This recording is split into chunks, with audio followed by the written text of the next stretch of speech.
po sa inyo, Senator Sunny. Good morning, Sen.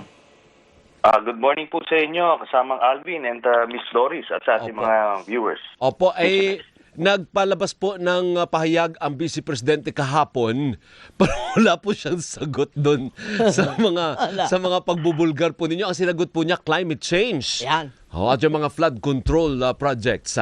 Anong masasabi ninyo, Senator Sunny? Alam mo, yan po yung ang reaksyon ng pagkawala ka pong maisagot, So ililihis mo na lang yung usapan at ang obserbasyon po namin, ang pinapagalaw nila ngayon yung kanilang troll machinery, yung fake news social media teams nila, they're all over the place para pagdepensahan siya. But ako naniniwala, maraming kababayan natin ang namulat dun sa mga nangyari po kahapon. Opo, pero natanong ko si sorry pa, isa lang. Okay, natanong ko si Congressman Chua kanina kung ang mga isiniwalat ba kahapon ay sapat na para ideklarang may ill-gotten wealth si Vice President Sara Duterte. Ang sagot niya, hindi pa, antayin natin na matapos lahat saka tayo mag-conclude. What about you, Senator Sunny? At this point, kaya na bang ideklarang may ill-gotten wealth si Vice President Sara Duterte? Opo, ang maliwanag naman po doon sa proceedings kahapon na itong Anti-Money Laundering Council, sila po yung taga-imbestiga ng mga suspicious transactions Lahat ng bangko sa buong Pilipinas nagre-report po sa kanila. At yun po ang lumabas sa report nila kahapon, bilyon-bilyon ng pera ng mga Duterte. At ang maliwanag po dito, ay wala silang dineclare sa kanilang SALN, si Sara. From 2019, I think, hanggang present. Wala siyang sinabi na kumaga zero ang pera niya sa bangko at cash on hand. Kaya maliwanag po yan. I think si Congressman Chua naman ay hinahayaan lang niya muna na matapos bago sila magdi-deliberate. Pero siya nga kahapon yung nagbigay ng statement na maliwanag na ito. Opo. Sen, pwede po bang paliwanag nyo naman sa ating mga kapamilya, ating mga kababayan? Kasi nalilito kami sa dami ng mga numero at nagugulat kami sa laki ng pera. Pero sinasabi na wala siyang cash on hand. Teka lang, ano ibig sabihin? May pera ako pero nasa bangko? Hindi ko maintindihan, Sen. Paano po? Ganito po.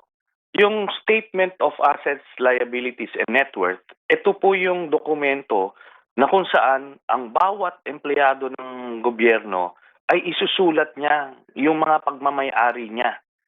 Ito yung instrumento para malaman natin kung sino yung nagnanakaw or kung hindi mo dinideklara, kung sino yung hindi nagdedeklara ng tunay na yaman niya. So, yan yung instrumentong pinagbabatayan po natin. Opo. Tapos, yun po, dun sa kesal ni Sara, simula ho 2019, wala siyang nilalagay na pera niya sa bangko o cash on hand. Pero dito sa AMLAC, ito na yung instrumento ng gobyerno na tagapangasiwa o tanggapan ng lahat ng mga deposito o withdrawals above 500,000, lumalabas 6.7 billion pesos ang nakita doon. Ngayon, doon naman ho sa aking presenta kahapon, doon sa mga dokumentong na kalap ko noong 2016 pa, lumalabas doon 2.4 billion pesos ang pera ni Sara at ni Digong, yung sa joint bank accounts nila. At yun nga, kinumpirma yon ng AMLAC. 18 random accounts ang pina-confirm sa AMLAC na confirm. So, kumbaga, lumalabas dito na nagsisinungaling.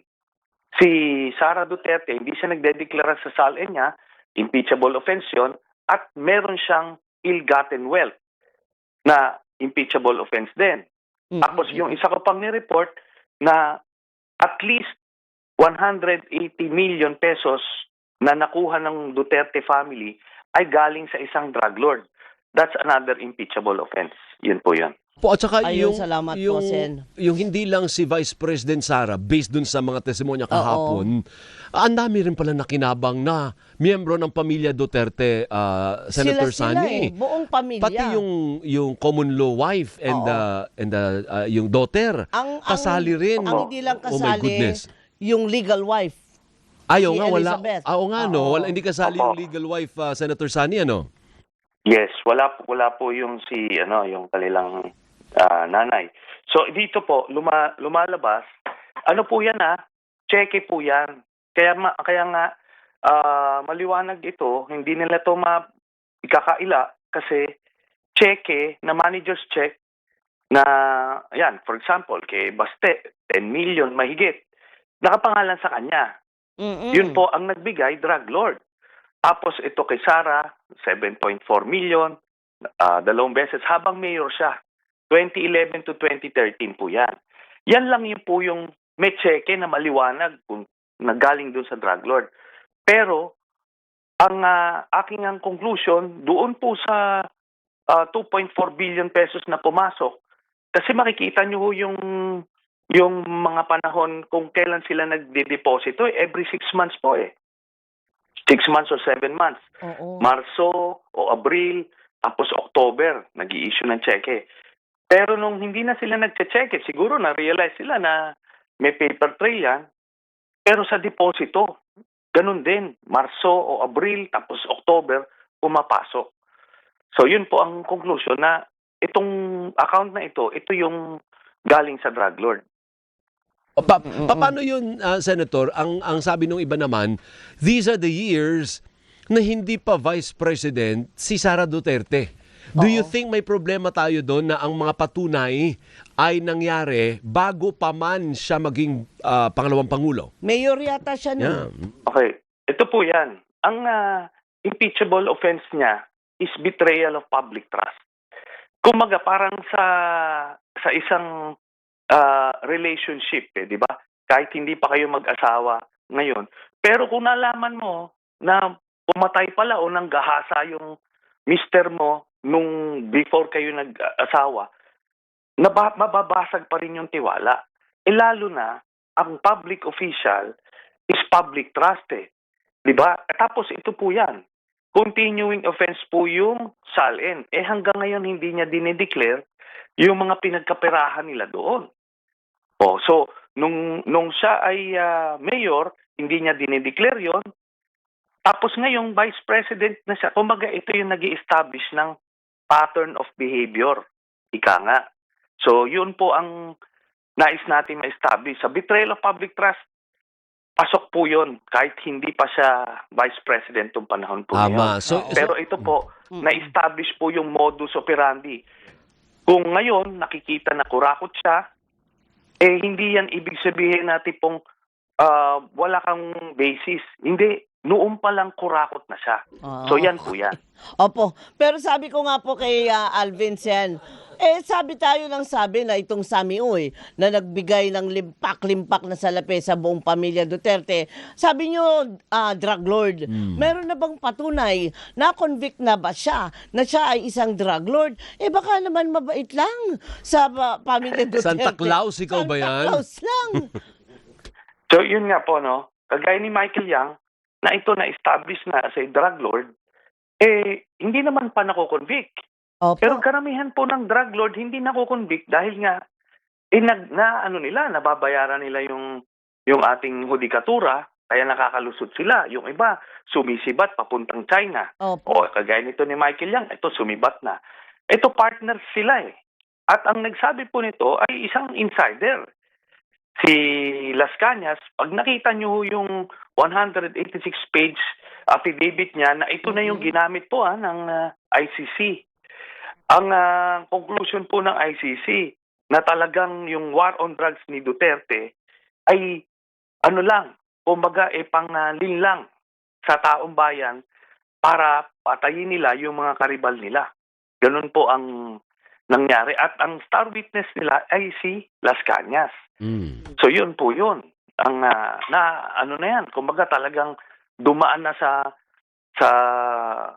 isang linggong yung interrogation or hindi interrogation kundi cross-examination. Cross-examination, yeah. Yung Tama. pinagdaanan po nila sa kanya. Opo. So yun po yun. Bago kami magpaalam Senator Sani, hingi na rin po kami ng reaksyon kasi noong umaga ang starring yung anak Vice President Sara Duterte, yung starring nung hapon, yung tatay. Tatay naman. Yung dating presidente. Double whammy. Oo, na ngayon ay talo din sa ICC. sa ICC. Ano reaction po ninyo sa naging desisyon ng ICC, Senator Sani? Well, hindi na po tayo nagugulat kasi pang-apat na beses na ho nilang challenge yung jurisdiction, palagi ho silang natatalo. Pero ngayon ho, yung kahapon na ruling, natuldo ka na, tapos na. Hindi na naulit nila pwedeng ma-challenge pa yung jurisdiction. Opo. Pero ngayon, itong mga darating na araw ho, no? Within the week, baka lumabas naman na yung confirmation of charges. Yun ho, mabigat. Ibig sabihin nun, pag lumabas yun, ay magtutuloy-tuloy na yung trial ni Duterte. Siguro mga late this year yun, September, October.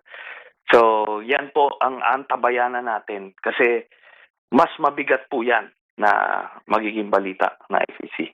Opo. Opo. Thank you. Senator Sani, maraming salamat po sa oras ninyo. Mabuhay po kayo. Thank you, sir. Mabuhay po kayo. Thank Ingat you po, ingat. si former Senator Antonio Sani Trillanes. The fourth The fourth. pala yung Oo, lolo the mo. fourth.